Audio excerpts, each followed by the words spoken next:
आप इसमें ऐसा ऐसा पढ़े लिखे हुए हैं, आप सिंचाई मंत्री, और जो इसके बारे में जानते हैं वो ये मंत्री।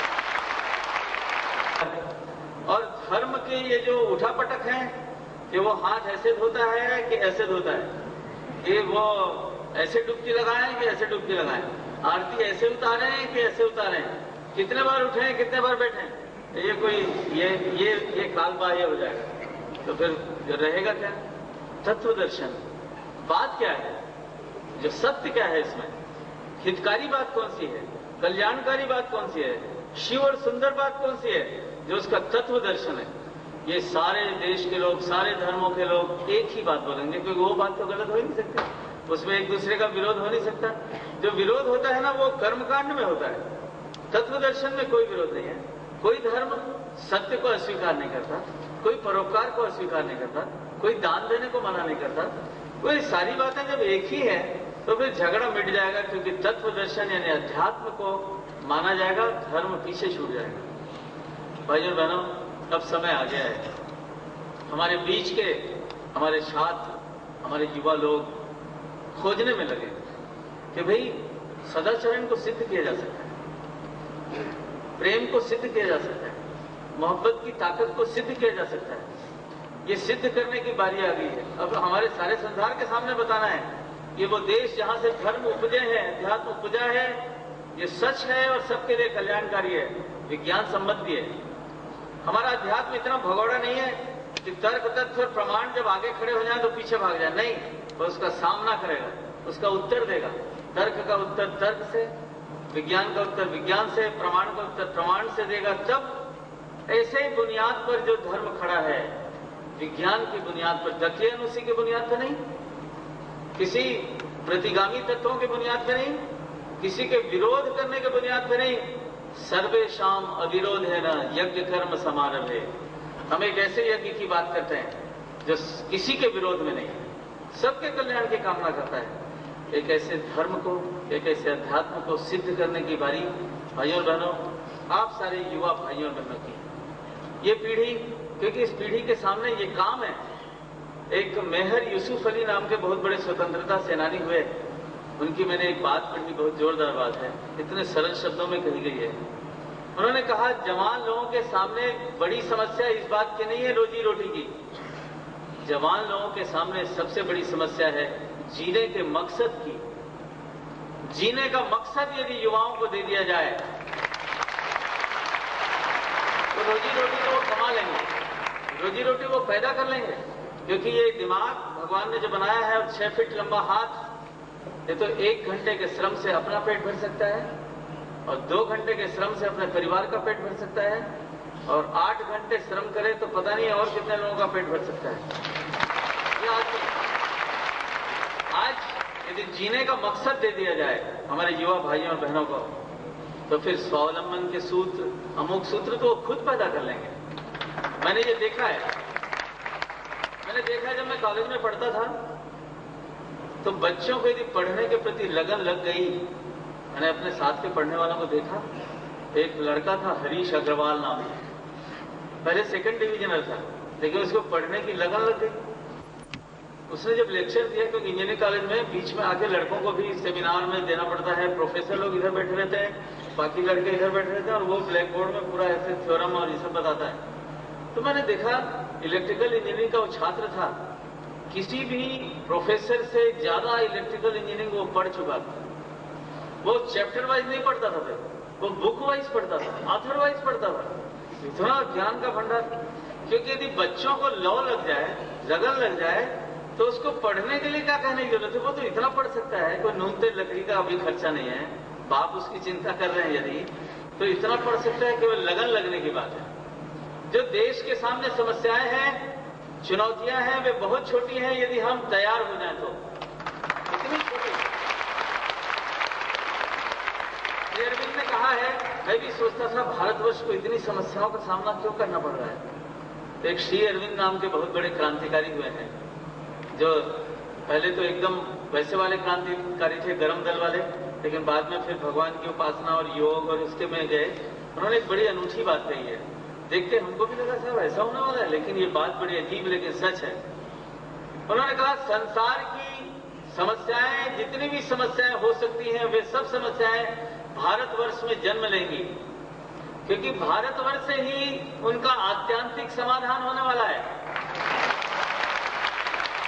यहीं पर झलक दिखाएंगी वो, यहीं पर पनपेंगी, बड़ी होंगी, क्योंकि भारतवर्ष के ही मेधावी लोग, भारतवर्ष के ही उदात्त और उदार लोग उसका समाधान करेंगे और सारे संसार में वो समाधान जाएगा। आज जारी ही नहीं होता, पैसा वहां देते थे, कमा तो सकते हैं, क्योंकि मैंने हमारे देश में एक बात देखी है जो मैं लाना चाहता हूं, दूसरे देशों में मैंने देखा है।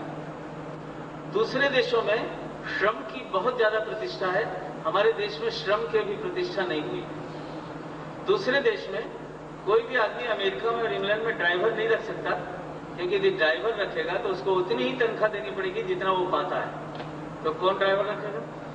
घर में नौकरानी, घर में नौकर कोई रख नहीं सकता, क्योंकि यदि आपने किसी को नौकर रखा है तो उसकी तनख्वाह आपसे थोड़ी सी कम होगी, तो फिर वो नौकर को दीजिए तो आप क्या खाएंगे? तो अमेरिका का आदमी बढ़ईगिरी का काम खुद कर लेता है, गाड़ी खुद चला लेता है, बर्तन खुद मांज लेता है, क्योंकि वहां श्रम को इतनी प्रतिष्ठा है। यदि आपने कोका कोला की एक बोतल उसमें मशीन में डाल के $1 का सिक्का डाल के ली तो वो $1 में मिलेगा, और यदि आप टेबल में जाके बैठ के बेरे से मंगवाएंगे तो उसका दाम $7 हो जाएगा। $6 किसके भेजा? एक व्यक्ति को जो बेचारा कपड़ा पहना हुआ है, तुर्रा लगाया हुआ है, ऐसे किया हुआ है और आदमी है, उसको आप बुला के दे रहे हैं तो $6 उसको देना पड़ेगा। और आप किसी बेरे को अमेरिका में, अरे इधर आना, ऐसे बोल नहीं सकते, आपको पेनाल्टी लग जाएगी, हो सकता है जेल भी हो जाएगी। आपको उसको सर करके बुलाना पड़ेगा। Sir can you give me 1 can of Coca Cola? तो आपको सर कहना पड़ेगा, और सर वो, क्योंकि वो भी उतना सम्मानास्पद आदमी है। तो श्रम की प्रतिष्ठा इस देश में पता नहीं किसी कारण से खो सी गई थी, उसको फिर लाना पड़ेगा, क्योंकि वेद में तो है, हमने वेदों में पढ़ा 5 प्रकार के किसानों का वर्णन है वेद में, ऋग्वेद में। उसमें पंचजन्य किसान, ऐसा कुछ कृषि का ऐसा एक मंत्र आता है ऋग्वेद में कि 5 प्रकार के किसान, ब्राह्मण किसान, क्षत्रिय किसान, वैश्य किसान, शूद्र किसान और अन्य किसान। जो छूट गए उनको अन्य किसान में, आज की भाषा में इसको कहें तो ऐसा कहना पड़ेगा, प्रोफेसर किसान, पुलिस अधिकारी किसान, व्यापारी किसान, और जो लेबर है वो किसान। यानी वेद ये कहता है आप कुछ भी काम करें पर किसानी जरूर करें, उपजाएं जरूर। जो आदमी बिना उपजाए खाता है, बिना शरीर का श्रम किए खाता है, आप कमाते नहीं है तो आपको 1200 रुपये का लोट्टो जूता पहनने का क्या अधिकार है? मैंने सुना है कि जूते भी 1200 रुपये के, 2000 रुपये के, वो ऐनक जो है वो कोई 500 रुपये की, जीन का पैंट 1000 रुपये का, और उसकी शर्ट 500 रुपये की, ऐसे आती है।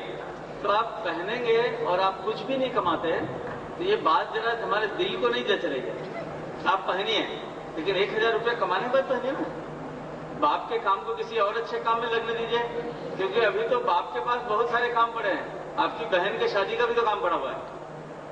एक बात जो मैं युवाओं को और कहना चाहता हूं, जो कि सामाजिक क्रांति में आएगी, वो बात बहुत महत्वपूर्ण है, बल्कि युवा सदस्यों से मैं इतनी उम्मीद करता हूं।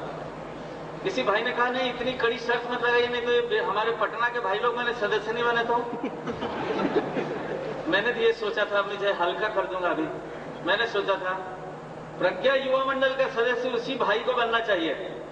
अभी बहनों के लिए मैंने ये शर्त नहीं रखी, जो दहेज नहीं लेने की शपथ लें।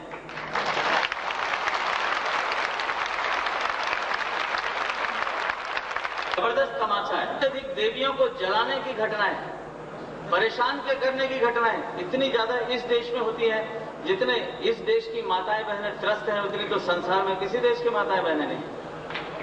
ये तो बहुत बड़ा ढोंग हुआ, इसे तो बहुत बड़ा पाखंड कहा जाएगा कि हम एक तरफ माता की पूजा कर रहे हैं और उसी माता को हम जलने के लिए विवश कर रहे हैं। भाइयों और बहनों, दहेज मांगना या दहेज लेना अपनी मातृशक्ति का अपमान करना है। मैंने आज से करीब 20 साल पहले टीवी पे एक 15 मिनट का कार्यक्रम देखा था, मेरा तो दिल दहल गया था। एक कोई बेचारी नलिनी सिंह है, उन्होंने एक सच्ची घटना का वो किया था, वो ये था, दूरदर्शन पे आया था, उसका शीर्षक था दहेज स्त्री धन या निधन। निधन यानी मृत्यु। दहेज को हम स्त्री धन कहें, जो कि पुराने वेदों में लिखा हुआ है कि ये स्त्री का धन है, उसके स्वाभिमान की रक्षा के लिए, स्वतंत्रता पूर्वक बेचारी जी सके, इज्जत के साथ जी सके, इसके लिए उसका पिता गुप्त दान देता है, वो स्त्री धन है। तो दहेज स्त्री धन है या मौत है? तो उसने उसमें फिल्म में सच्ची घटनाओं को फिल्माया था कि दहेज के कारण जो जल गई बेचारी, वो जलने से बच गई, उनका जीवन बच गया। जिन्होंने जलाने में भूमिका की, लेकिन साक्ष्य के अभाव में न्यायालयों ने जिन्हें छोड़ दिया, ऐसे लोगों का इंटरव्यू है। उसमें दिखता है आपको कि जैसे ये आदमी जो उसका देवर था या जेठ था या पति खुद था, वो कैसे बयान दे रहा है, ननद जो है या जेठानी कैसे कैसे बात कर रही है। आपको दिखेगा ये झूठ बोल रहा है, ये कैमरे के सामने आ तो गए, लेकिन ऐसा लगेगा जैसे कोई विलेन हो। फिर उसके बाद उस लड़कियों का इंटरव्यू है जो बेचारी जलने से बच गई, उसका किसी का 60% जला हुआ है, किसी का 70% जला हुआ है।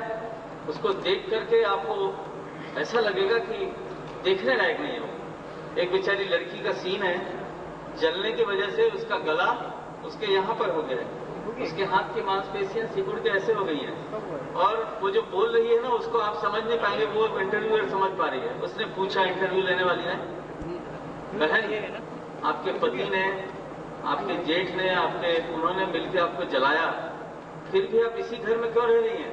ये प्रश्न पूछा उसने गें गें करके कुछ आवाज दिया जिसको वो समझी। फिर उसने बताया, ये कह रही है क्या हुआ जला दिया तो, मेरे पति तो हैं। बेचारी ने तो उसको क्षमा कर दिया। हम उसकी आत्मा की महानता को देखिए, उसने क्षमा कर दिया। पर उन दुष्टों को देखिए जिन्होंने जलाया उसको। और फिर आखिरी में और भी एक और चीज का इंटरव्यू है जिसको सुन करके आपको बड़ी व्यथा होगी। 4 जवान लड़कों को खड़ा करके उससे इंटरव्यू लिया है।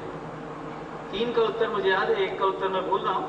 उसमें से एक IAS अधिकारी है, एक चार्टर्ड अकाउंटेंट है, एक आर्किटेक्ट है, एक और ऐसे कुछ है, जिनके प्रति माह की आय जो है हजारों रुपयों में है। उसके पास जाती है माइक लेकर के और कहती है, आप तो IAS अधिकारी हैं, क्या आप दहेज लेना चाहेंगे? वो कहता है, वो 25 साल का युवा व्यक्ति, हाँ। तो आप क्यों लेना चाहते हैं? वो कहता है कि जब सब लोग ले रहे हैं तो हम क्यों ना लें? दूसरे ऐसे कोई चार्टर्ड अकाउंटेंट होगा जिसकी 25,000 50,000 रुपए आए हैं, उसके पास जाती है, कहती है आप दहेज लेंगे? वो बोलता है हाँ। तो क्यों? वो कहता है इससे स्टेटस बनता है। अगर उसके पास मारुति नहीं होगी, वैगनार नहीं होगी, अब वैगनार आ जाएगी या अमुक चीज आ जाएगी, ऐसा हो जाएगा, उसका स्टेटस बन गया। क्यों? इसलिए यदि मैं नहीं लूंगा तो लोग कहेंगे जरूर इसमें कोई खोट है। मतलब हर व्यक्ति, क्या हमारे देश के इतने करोड़ों युवा लोग नाले में बहते हुए कचरे की तरफ बह जाएंगे, या मछली की तरह प्रवाह के विरुद्ध जाके प्रवाह को चीर करके कुछ आदर्श मूलक कार्य करेंगे, कुछ देश का निर्माण करेंगे, या हम कचरे में नाले में बहने वाले कचरे की तरफ बह जाएंगे? ये सवाल है, प्रश्न है हमारे सामने। भाइयों और बहनों, या तो हमें बदलना पड़ेगा या सामूहिक विनाश के लिए तैयार होना पड़ेगा। मैं 1980 का आंकड़ा बता रहा हूं, अभी तो आंकड़े बहुत बड़े हो गए होंगे। इस देश में सन 1980 में 3 करोड़ विवाह के योग्य लड़कियां थीं, लेकिन उनका विवाह इसलिए नहीं हो रहा